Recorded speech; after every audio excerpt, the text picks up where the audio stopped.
Good evening friends. CBIC ने GST return की scrutiny के लिए एक एसओपी यानी कि स्टैंडर्ड ऑपरेटिंग प्रोसीड्यूर इशू कर दिया गया है और यह एसओपी जो है वो डिपार्टमेंट को इशू किया गया है और इसमें एक पैरामीटर सेट किया गया है, बताया गया है कुछ पॉइंट जिसको फॉलो करके डिपार्टमेंट जो है यह स्क्रूटनी प्रोसेस करेगा। यह फाइनेंशियल ईयर 17-18 और 18-19 के लिए है। तो ये एसओपी क्या है इसके बारे में हम लोग डिस्कस करेंगे और सारा पैरामीटर जो यहाँ पे सेट करके बताया गया है सीबीआईसी द्वारा डिपार्टमेंट को, जिसको फॉलो करना है उनको, उनके बारे में भी हम लोग 1 बाय 1 डिस्कस करेंगे। टोटल 12-13 यहाँ पे स्टैंडर्ड पॉइंट सेट करके बताए गए हैं, वो सारे हम लोग डिस्कस करेंगे 1 बाय 1 इस वीडियो में। तो वीडियो बहुत इंपॉर्टेंट होने वाला है, वीडियो को लास्ट तक जरूर देखिएगा ताकि ये चीज़ आपको समझ में आ सके। तो वीडियो में आगे बढ़ते हैं। ये जो एसओपी है इसमें जो पैरामीटर सेट है उसको डिस्कस करने से पहले हम लोग जो है इस स्क्रूटनी का जो रिलेवेंट स्टैट्यूटरी प्रोविजन है उसको जान लेते हैं। अब स्क्रूटिनाइज करने के लिए, जीएसटी रिटर्न की स्क्रूटनी करने के लिए यहाँ पे जो है सेक्शन 61 ऑफ सीजीएसटी एक्ट 2017 और rule 99 of CGST tax rule 2017 का फॉलो किया, यहाँ का रेफरेंस लिया गया है। हम लोग देखेंगे कि ये सेक्शन 61 ऑफ सीजीएसटी एक्ट और रूल 99 में, यानी कि एक्ट और रूल दोनों में स्क्रूटिनी को लेकर क्या प्रोविजंस है पहले हम लोग देख लेते हैं और रिलेवेंट प्रोविज़न क्या क्या है। तो पहले हम लोग सबसे पहले देखते हैं सेक्शन 61 सीजीएसटी एक्ट में क्या प्रोविज़न है। यह सेक्शन 61 क्या बोलता है स्क्रूटिनी को लेकर। तो सेक्शन 61 जैसे आप देख पा रहे हैं स्क्रीन पे, ये डिस्कस करता है स्क्रूटिनी ऑफ रिटर्न। इसमें क्या बताया जा रहा है, The proper officer may scrutinize the return and relevant particulars furnished by the registered person to verify the correctness of the return and inform him of the discrepancy if notice any in such a manner as may be prescribed and seek his explanation thereto। Proper officer जो है GST return की पूरी तरह से scrutiny करेगा और scrutiny करने के बाद उसमें करेक्टनेस देखेगा और जो भी इसमें डिस्क्रिपेंसी है वो पता करेगा। पता करने के बाद वो जो डिस्क्रिपेंसी है, जो भी फाइंड आउट है, वो अपने जो है टैक्स पेयर को इन्फॉर्म करेगा इन प्रिस्क्राइब मैनर, पहला स्टेप।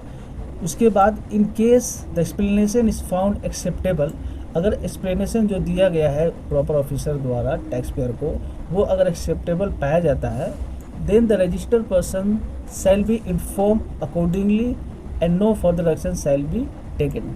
अगर टैक्स पेयर उसको एक्सेप्ट करता है और उसमें जो जस्टिफिकेशन देता है वो एक्सेप्टेबल होता है डिपार्टमेंट को, तो उसके बारे में आगे की प्रोसीडिंग नहीं की जाएगी।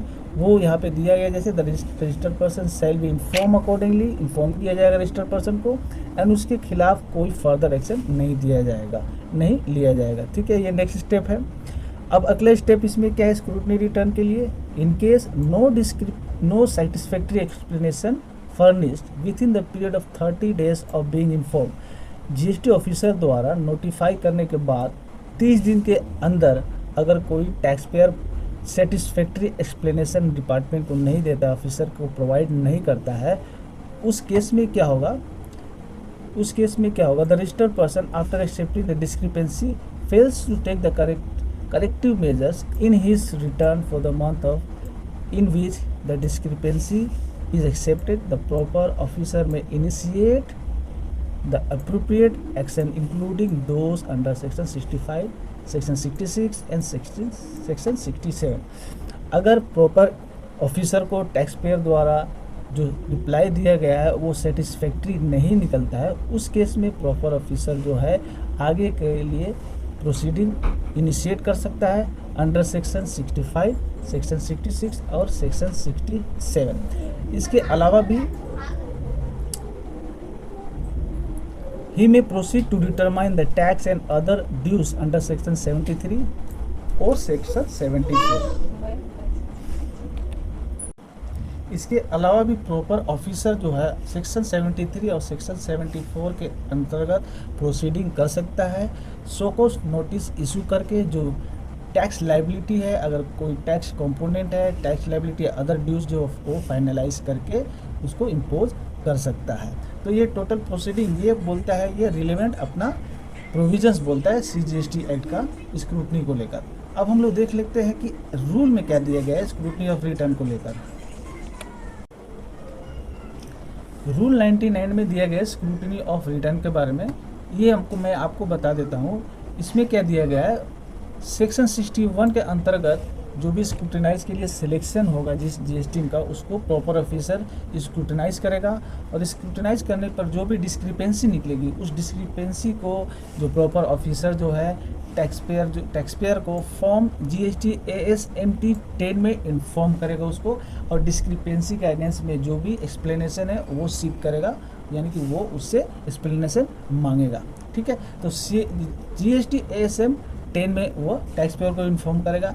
अब द रजिस्टर्ड पर्सन में एक्सेप्ट द डिस्क्रिपेंसी, अगर रजिस्टर्ड पर्सन जो है उस डिस्क्रिपेंसी को एक्सेप्ट करता है in the notice to under section this जैसे दिया गया है, और any other amount arising from the discrepancy and inform the same और furnish an explanation for the discrepancy inform GST ASMT 11।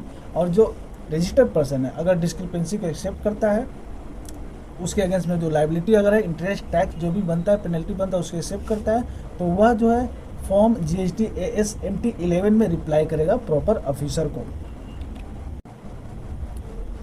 उसके बाद where the explanation furnish by the registered tax payer, registered person के द्वारा जो explanation दिया जाएगा वो अगर is found to be acceptable, the proper officer shall inform him accordingly inform GST ASMT 12। अगर जो प्रॉपर ऑफिसर को जो मिलता है, जो टैक्स पेयर जो एक्सप्लेनेशन देता है वह एक्सेप्टेबल मिलता है, एक्सेप्टेबल लगता है अगर ऑफिसर को, तो प्रॉपर ऑफिसर जो है उसी के अकॉर्डिंगली उस टैक्स पेयर को रिप्लाई करेगा इन फॉर्म GST ASMT 12 में। तो ये प्रोसेस है, रूल में ये बताया गया है ये प्रोसेस का। ASMT 10 में जो प्रॉपर ऑफिसर है टैक्स पेयर को जो स्क्रूटिनाइज सेक्शन 61 के अंतर्गत स्क्रूटिनाइज करेगा रिटर्न का, उसका जो डिस्क्रिपेंसी होगा उसको इन्फॉर्म करेगा टैक्स पेयर को। टैक्स पेयर उस डिस्क्रिपेंसी को एक्सेप्ट करके उसका जो इंटरेस्ट लायबिलिटी जो बनता है वो एक्सेप्ट करके फॉर्म GST ASMT 11 में रिप्लाई करेगा प्रॉपर ऑफिसर को। प्रॉपर ऑफिसर को उसका रिप्लाई अगर एक्सेप्टेबल लगता है, जस्टिफाइड लगता है, तो प्रॉपर ऑफिसर जो है उसको फॉर्म GST ASMT 12 में रिप्लाई करेगा टैक्स पेयर को।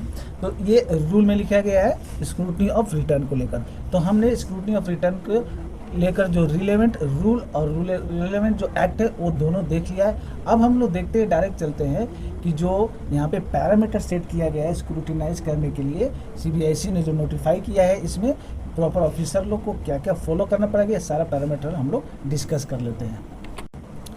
तो आपके सामने यहाँ पे देखिए पैरामीटर जो सेट किया गया है स्क्रूटिनी के लिए, रेफरेंस दिया पारा 6.2 का। तो ये पैरामीटर हम लोग डिस्कस कर लेते हैं।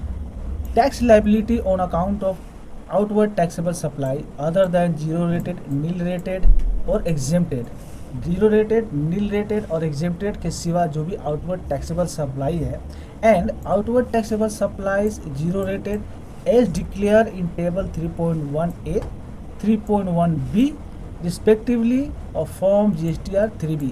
यानी कि GSTR 3B में 3.1A टेबल में, टेबल 3.1B में जो आउटवर्ड टैक्सेबल सप्लाई डिक्लेयर की गई है उसको वेरीफाई किया जाएगा with corresponding tax liability in respect of outward taxable supply declare in table 4,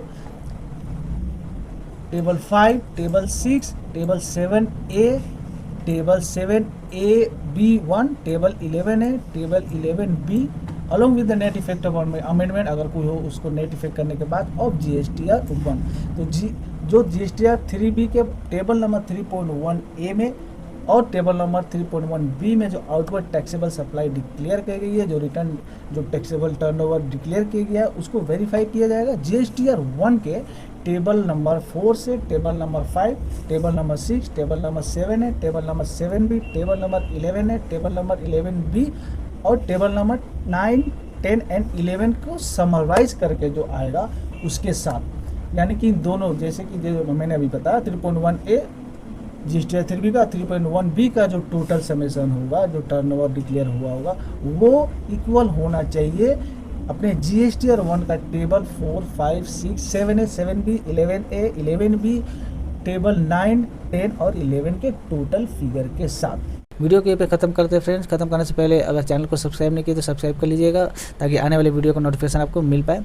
साथ में बेल आइकन जो है उसको दबा लीजिएगा और उस पर ऑल कर लीजिएगा। वीडियो अगर अच्छी लगी तो लाइक शेयर जरूर करिएगा और मिलते हैं अगले वीडियो में। तब तक के लिए